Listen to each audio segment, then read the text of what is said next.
On today's episode of On the Ropes with Josh Shernoff, I sit down with the Blue Meanie. Later, I shine a future star spotlight on Royal Money. But right now, ECW legend, the Blue Meanie, is on the ropes. Blue Meanie, thank you so much for taking the time to be here on the ropes. Oh, well, I'm honored you asked me. I mean, you're a busy man, so I see you all over the world and talking to all these people, so to talk to little old me, I'm happy. Popping up everywhere. Yes, man. I want to get right into it. Obviously, we're here. We're backstage, the 2300 Arena. You are no stranger to this building. No. What does this building mean to you? After all of the years you've been in the business, all of the buildings that you have wrestled in, does this one still hold a special place in your heart? Absolutely. I had so many good experiences here, but I learned so much in this building. So it's one part college, one part church for me. It's like there's a lot of really cool things that happened here. I don't know that anyone has ever likened the ECW arena to church, so I do appreciate that. Yeah. But in any of the stories I've ever heard, but not the traditional kind, right? the Dave Koresh kind. So the cultish kind where we just make stuff up on the fly.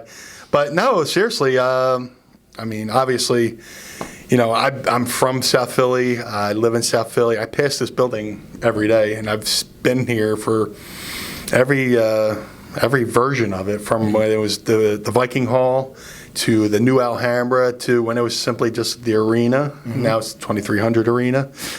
And I love it, man. I was just talking to my tag partner, Nova, the other day, and he's like, just think about it, man. We've wrestled in this building in the 90s, in the 2000s, the 2010s, and now we're here at the 2020s. That's incredible. It's four decades. You know? For a guy who's not even 30 yet to be able to have wrestled for 4 decades. That's pretty incredible. Although today you decided to color your hair white as opposed to blue. Yeah, this is covering over the actual blue. Oh yeah, you got to throw people off.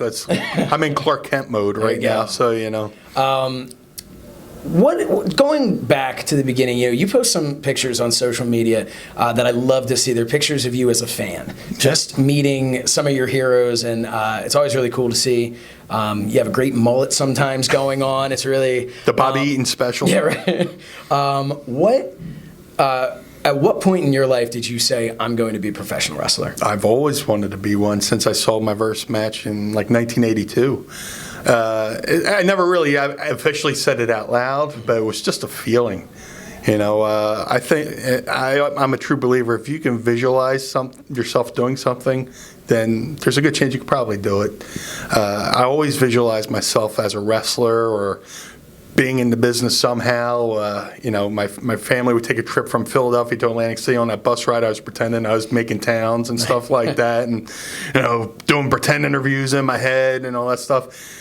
So when it came to training and all that stuff with Al, I kind of took to it like a fish to water, because I had this fantasy world in my head of professional wrestling and what I wanted to do, what I wanted to be. I didn't know I was going to be the Blue Me, but I knew I was going to do something. And that's something I wanted to ask you. What was because obviously you became a character that is iconic in this business now, and just visually iconic even, right? You have T-shirts and pins and everything. My tchotchkes. Yeah, you have all of your stuff that's not even it's not even an actual picture of you. Sometimes it's just the glasses and the hair, something. It's really that iconic look, but I'm assuming, like you said, you didn't think you were going to be the Blue Meanie. No. What did you have when you were making towns in the family car? What did you have in your mind of who you were going to? Because I think everybody, if you were ever a wrestling fan, even if you never intended to be a professional wrestler, you had that character in your mind, that main event character that you were going to be. Oh, absolutely. I mean, like I said, making the towns with my family on family trips. I always envisioned myself as a tag team wrestler because I love tag teams and stuff. I love the British Bulldogs. I love the Rock and Roll Express, all that good stuff. And then when I was a kid, when camcorders became a thing, I would do my own promos in front of the family video camera. And if I was shaving, I would be standing there, practicing wrestling promos while I'm shaving. My grandma thinks I'm just talking to myself. She thinks maybe Brian has an imaginary friend I don't know about or whatever. But I was always thinking of something, always doing. I always wanted to be like a Bobby Eaton type. That's, like I said, I grew the mullet out in his honor. But I always wanted to just be the guy that, you could plug in anywhere, and stuff like that. But luckily, Raven saw me, and Raven saw the Blue Meanie character in me because he, he was a big fan of the Beatles and the Yellow Submarine and all that stuff. And with the stuff I was doing at the time, I was kind of like a comedy wrestler because growing up, I loved pro wrestling, I loved stand-up comedy. And I always try to include something where, I would make myself look like the fool as the heel. I would always do something like, trip and fall on my face. And, I always wanted the biggest thrill I could do is either pop a crowd or make somebody laugh. Mm-hmm. So if I could do both at once, it's like the chocolate and the peanut butter with the Reese cups, what I'm saying? But this, you always try, I shouldn't even have been here growing up. I was severe asthmatic and stuff like that. So to get the opportunity and to get the attention of, being trained by Al Snow and then getting the opportunity, the attention of Raven and Stevie Richards and then Paul Heyman and being allowed into their world, it was one of the greatest, learning experiences. Like I said, I learned so much in this building, that, you can't really even put a dollar amount on, the stuff I've learned here, So obviously your time in ECW and all the things that you've done in professional wrestling, you were in the WWF. Mm-hmm. Did that come as a surprise to you? And I don't mean that can definitely seem backhanded. No. But did it come as a surprise to you because at the time the WWE, everyone, it was these giant bodybuilding, and they were kind of phasing out a lot of that comedy stuff that they had done. They were going more edgy. Now, of course, ECW, you've got that edge going on. What was it like going in there? Where did you think your place was going to be in the WWF? Like you said, I could have been like a decade too late, in some aspects. Where it's certainly not for a lack of talent, you were there. No, but it was that Attitude Era time. Yeah. And here's, and you were with Goldust, and that definitely went with that. But yeah, I'm curious. Well, when you try to put on an event, you try to put a little bit of everything. Think of an event as like a buffet or a bowl of Chex Mix. You might not like the peanuts, but you like the pretzels. If you like the pretzels, like the cereal. Mm-hmm. You got to have a little bit of everything. You can't have 9 or 10 matches as the exact same match, because if you do, you could leave after match 2. Mm-hmm. So where I fit in, I think I came in. My role in this business was to break up. There's peaks and valleys. Intense. Okay, let's lighten the mood up a little bit. Here comes the Blue Meanie. Here comes Steve Richards. Here comes Supernova, the BWO. Right. And we brought a little bit of levity where the people could take a breather from the chairs, everything, the plunder. Now, when it came to go to the WWE, they had a little bit of the edginess, but I still think there's a way I could have fit in that same role, and it was a competitive situation in WWE where. There'd be plenty of times, and this isn't a complaint, it's just it was the state of the business, where I'd be in gorilla position at Raw, and they go, oh, if somebody went too long, your segment got cut. I would, and there's, plenty of times where I got to go out there and stuff like that. I initially was going to go to WWE because Vince Russo wanted me to be a parody of the Nitro Girls. I was going to be the Raw boy. And eventually we got to do it, and to further the feud with me and Goldust. Mm-hmm. But I always thought I could bring something different to the business. I wasn't the guy with the abs. I wasn't the guy, most muscular. I did some of the flips. Don't sell yourself short there. I was always influenced. You're quite athletic in that regard. I was always influenced by the Bam Bam Biglows and stuff like that. And thank God I got to share a locker room with him, and he was kind enough to share some advice with me for being an agile big guy and stuff like that. So I always tried to bring that side of it and just be a little bit something different, and entertain. I always look to entertain no matter what I'm doing, whether it's in the ring, on social media, or just amongst friends.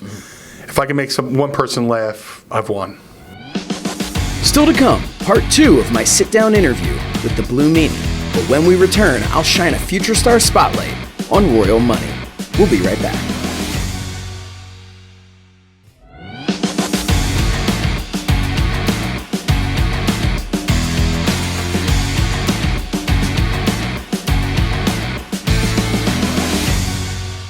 I'm sitting here now with a man who goes by the name of Royal Money. Could you tell everybody a little bit about yourself? Well, my name is Tyrone Madrid. I'm from Camden, New Jersey. I'm 34 years old. I've been wrestling for about 7 years, and I'm enjoying the time. And you've been wrestling at the Monster Factory. You trained at the Monster Factory. Correct. Yes. Who did you train under? When I first came in, it was Larry Sharp and Danny Cage, and Larry Sharp was pretty much passing the reins over to Danny Cage, and then it was Wild Bill. He went by Bill as Wesley in ECW. Blue Meanie, QT Marshall, Punisher Martinez, but he's Damian Priest now in WWE.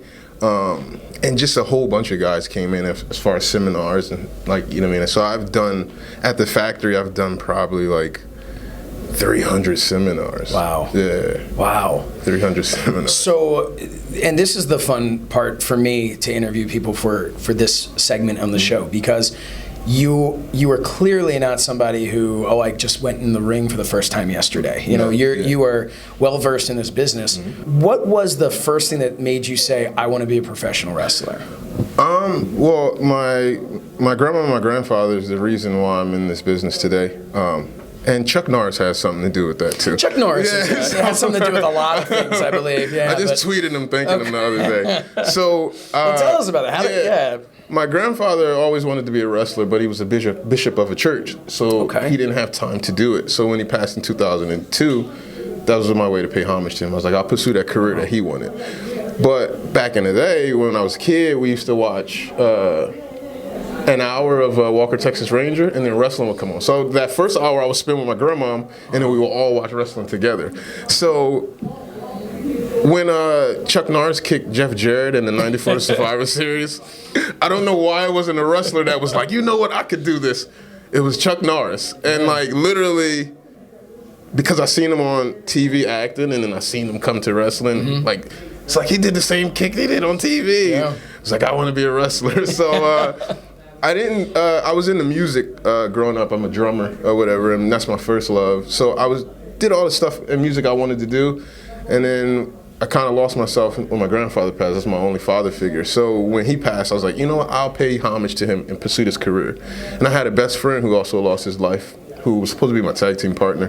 God rest his soul. We were supposed to be TNT. His name was Tali. My name is Tyrone. So it was like so corny. But for those two reasons was the reason I got into the business. And the third reason was I had something to add to the business. I wouldn't have never got into the business if I didn't have anything to add.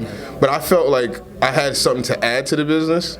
And now 7 years later, I'm still, as hungry as I was the first day coming into the Monster Factory. So how long did you train? I've been training 7 years. Well, I mean, that's the thing. Yeah. You're always training. I'm always training. But how long until you had your first match, we'll say? I was ready probably about 4 months of training.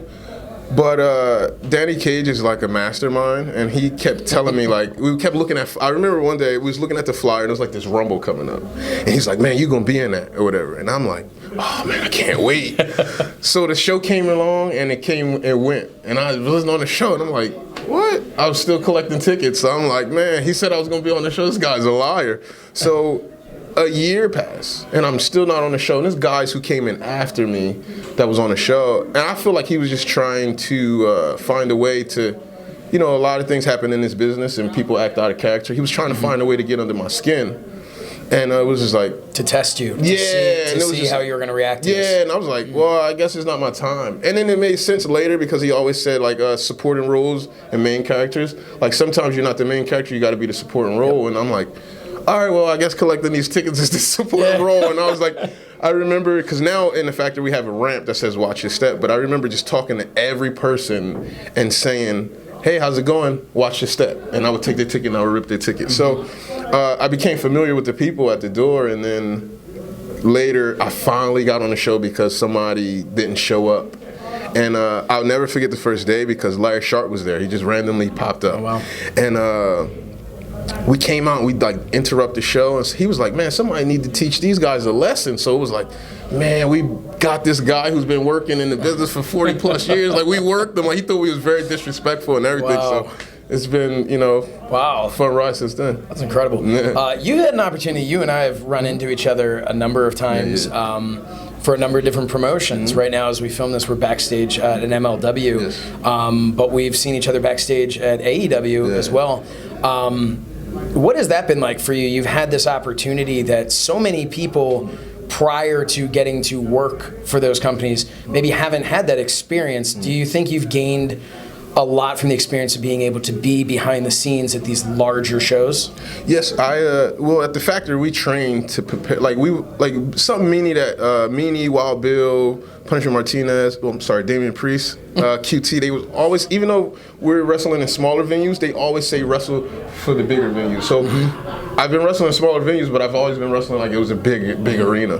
And just going to see how those guys work with more cameras, it's really not far off than what I'm doing with just 3 cameras or 1 camera. It's just a bigger stage. It's kind of like playing in high school football, and then you go play in like the Eagle Stadium. It's like, oh my God, you look at the size, and it's still 100 yards. But when you first snap that ball, now you're just playing. And it's like getting to see that and seeing that these guys are not doing nothing much different than what I'm doing. It's just they just got to the dance a little bit sooner, and it's just my time is, right around the corner. So what are you doing to make that happen? So right now, obviously, I'd assume you're not making a living off of professional wrestling. So what do you do?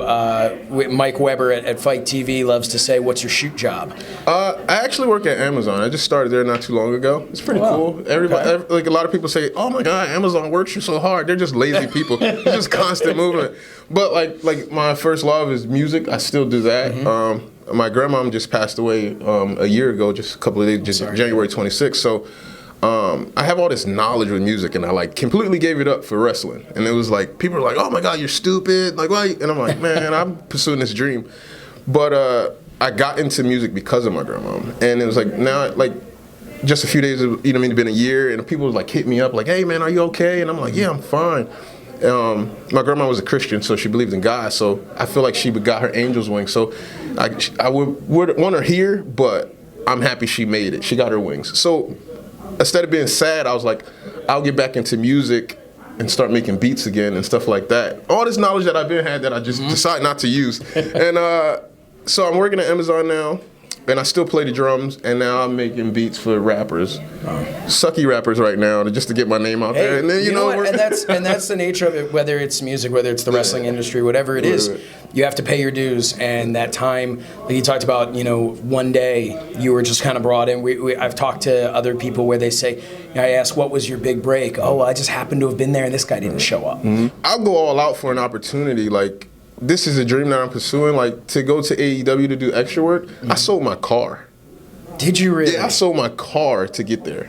Wow. And they was like, we have nothing for you. But then I got the chance to take merch to the back, and I'm back there playing with Chris Jericho's jacket. I got a chance to mark out. And I was like, oh my God, Kenny Omega's the one wing angel. It was crazy. But you know what? It's really interesting that you said that, because there's so many aspects of it where people talk about, nowadays it's so easy, the performance center and stuff, and it's so much easier. In a lot of ways, it really is easier to break into the business today than it was 30 years ago, right? But you sold your car to be able to go there. If that doesn't show determination and passion and the will to do this, I don't know what does. What is you talked about some of your motivations, obviously family and whatnot, but what is that thing, what is that drive, what is that thing that tells you in your head, I'm going to keep doing this, and what is it that you're doing on a day-to-day basis to get where it is that you want to be? Well, I hear, I feel like losing my grandma was the perfect thing to happen to me. Granted, I'd rather her be here, but I get a chance to live everything that she taught me. And I can always hear my grandma saying, you started this, now you got to see it all the way through. And I'm like, I can't quit. Literally a couple of days before my grandma passed away, she was in ICU, and I went there to see her. And I'm like, I'll drop anything for my grandma. And I'm like, I was supposed to go to a show the next day, which was I went to go see her on a Thursday. I was supposed to go wrestle the next day. And I was like, I'm staying here. I'm not going. And she literally told me to go kick ass. And I was like, man, like literally seeing my grandma like this, and she's still telling me to go, and it's like for that reason I can't stop. Granted, I would want her to be here to see, you know what I mean, the fruits of my labor, but you know what I mean, she won't, but I just got to keep going for her, you know what I mean, because I can always hear that in the back of my head, and I'm just not a quitter. If I continue to wrestle and never make it, I'm fine with that. You know what I mean? Because a lot of people don't go for their dreams. And, like, it's a lot of people who still talk to me now, like, oh, you shouldn't be doing that wrestling. You shouldn't be doing this. And it's like, man, whatever. Like, you still working that job, mad, going to go drink on the weekend because that's all you live life. I'm not trying to do that. No matter what, at the end of the day, you're going to be able to look at yourself in the mirror and say, I went out there to live my dream. Right. And that's no something regrets. that's huge. And I hope for a lot of success for you. I think you have a good head on your shoulders, and you got an angel looking over that shoulder. So two I think two of them. Yeah. So I think I wish you nothing but the best, and hopefully our fans that are watching this are going to just be able to look back and say, hey, I remember when we saw him in that interview, now look at him. So wishing you continued success. Thank you so much for taking the time. Thanks, man. When we return, part 2 of my interview with the Blue Meanie. We'll be right back.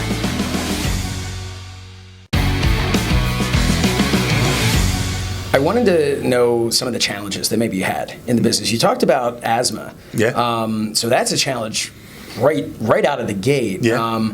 But outside of that, what were some other challenges that maybe you had in the business? Something that might stand out to you as one of the more challenging moments that you maybe questioned, hey, is this right for me? Should I be here? After years of, as a fan, wanting to be in the business, was there a moment at any point where you kind of thought that to yourself, and then how did you get past that? I guess one of the most challenging thing is, everybody in the business, they put their years in, they go, well, I paid my dues, right? Well, not only do the wrestlers pay the dues, but the families pay the dues.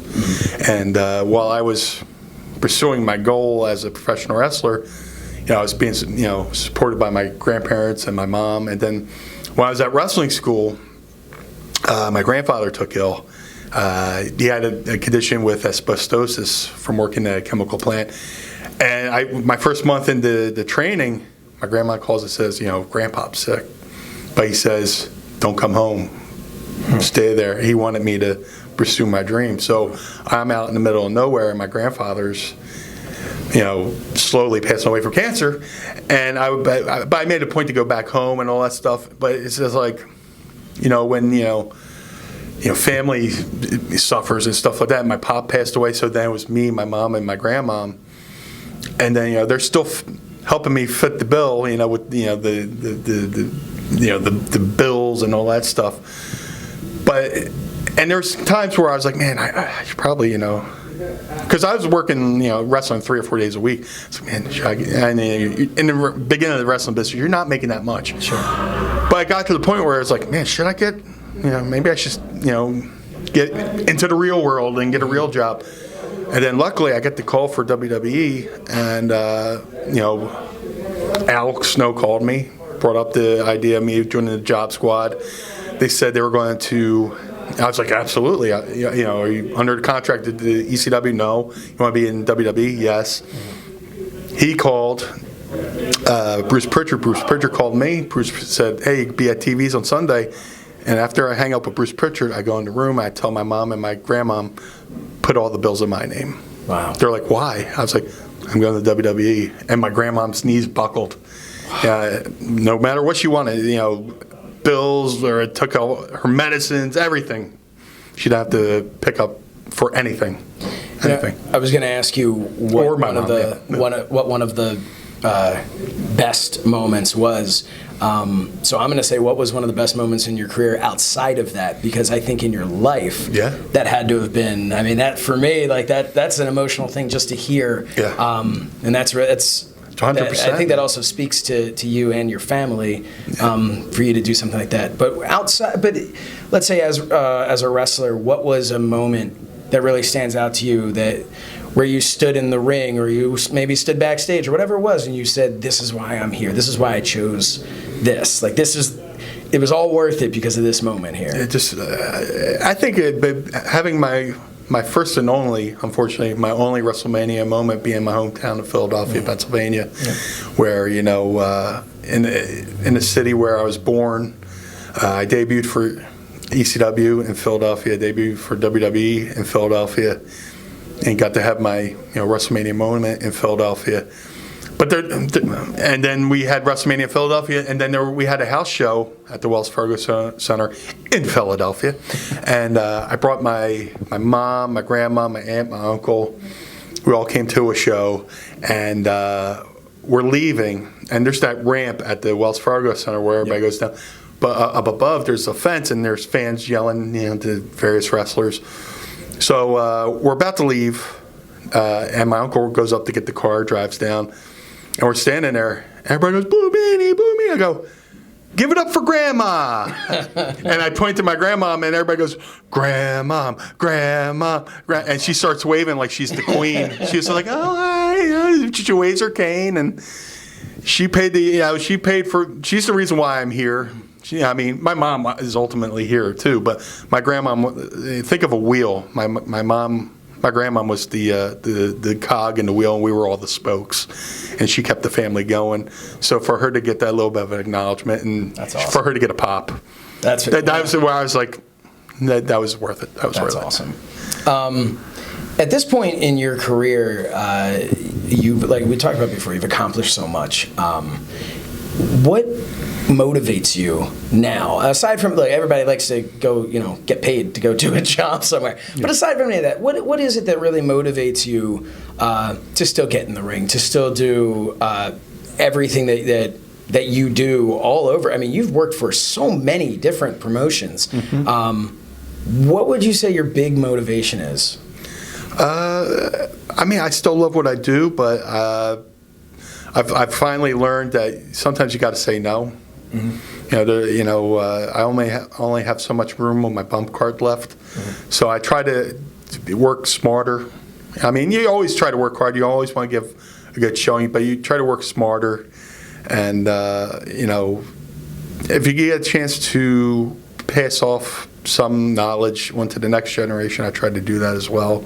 You know, if I watch a show or stuff like that, because I did some time at the Monster Factory. I still go back here and there, trying to pass on not only things I've learned, but the mistakes I made. Hey, I did this, and I've done that. Maybe don't do that. You know, but to do events, do shows. It's mostly about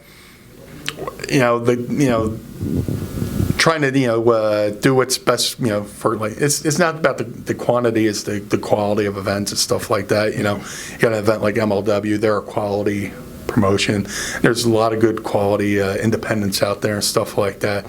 So you just try not to spread yourself too thin to where it becomes a grind and you start regretting it.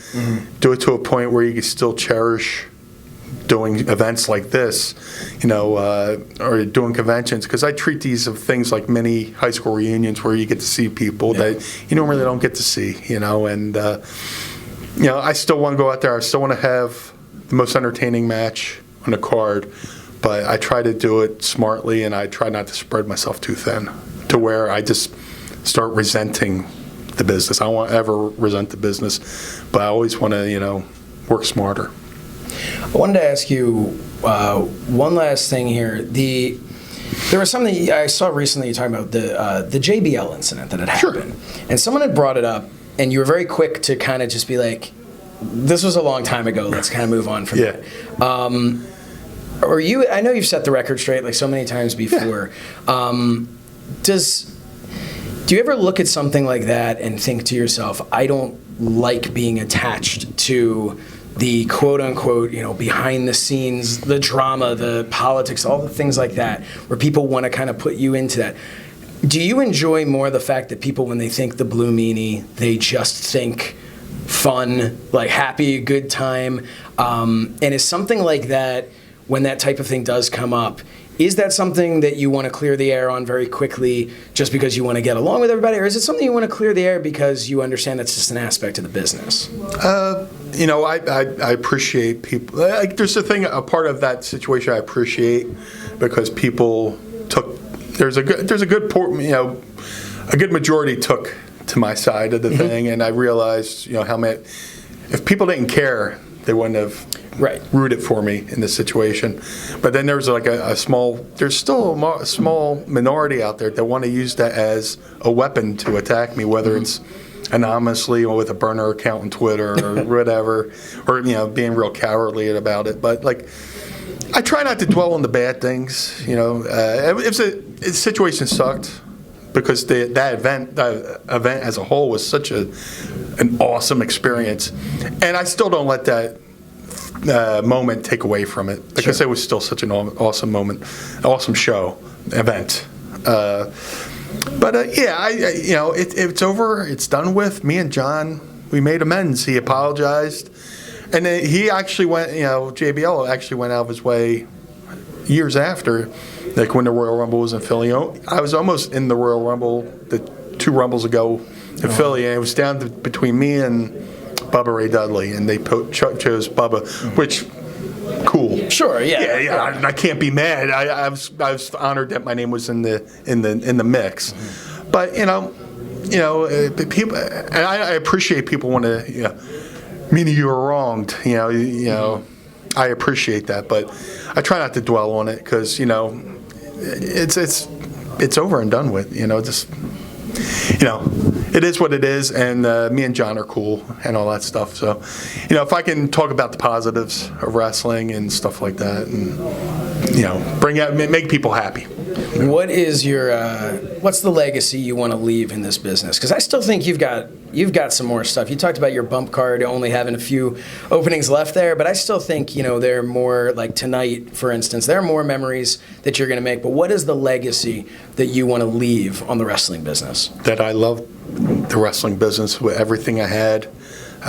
It owed me nothing. It gave me everything. It gave me so many great opportunities, and I shouldn't have made a dime in this business. And I made a decent living. I didn't make $1 million, but I got paid royally in experience and good friendships and good experiences. And I made a lot of friendships outside the wrestling business because of the business. With Mrs. Meanie, because of the wrestling business, I got to give my grandmom the best last 2 years of her life because of the wrestling business. And the same with my mom. When my mom passed away, we had an issue with the insurance company. They shortchanged us, and the wrestling fans reached out and they paid for my mom's funeral. So, I mean, the wrestling business, the wrestling fans have treated me better than I think I should have. I deserve to be treated. I mean, like I said, the wrestling business owes you nothing, but I got something out of it. And if I can go forward, and I'd love to become a producer of some sorts. If I could go behind the scenes and help be a muse with somebody, or continue to give back. I know my time in the ring will eventually be up, but if I could do something behind the scenes, I would absolutely love to give what I learned and be a muse to somebody down the line and help continue to give to the business that gave me so much. Well, I hope that does happen, and I can speak as a longtime wrestling fan. I think you earned every single bit of what the wrestling business and what the fans have given to you. Oh, thank you so much. Thank you for taking the time. I really appreciate you being here on the show. And I got a good friendship out of the wrestling business with you. So happy to know you, man. Thank you so much, man. Thank you. Thank you to my guests. I hope you enjoyed today's episode. Join us again next time for another edition of On the Ropes with Josh Shernoff.